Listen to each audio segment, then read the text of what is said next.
Demokraten. Frau Marietje-Schaake für 2 Minuten. Bitte schön. Thank you, President, Commissioner, dear colleagues.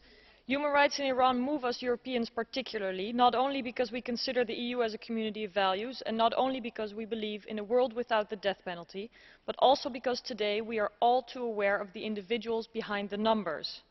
At least 388 people executed in Iran in 2009 alone.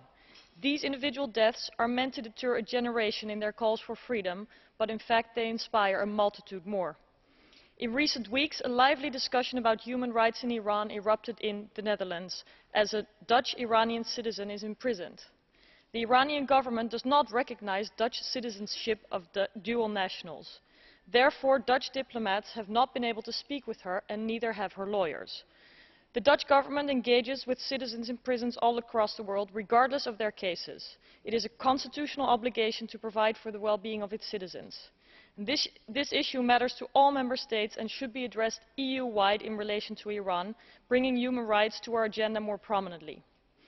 Today we're talking about people, women, individuals, whose lives, even if they are still alive, are effectively over. Zahra and Sakineh are no exception to the thousands of prisoners in Iran who are less known and who may feel as though their voices are not heard.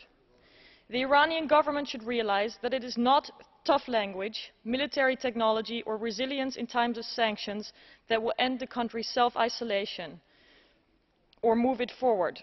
Rather, the legitimacy derived from providing for the well-being of citizens earns respect and credibility in the international community. Justice and security are actually two sides of the same coin. There cannot be impunity to people who hang children, who systematically censor and rape, and who stone women.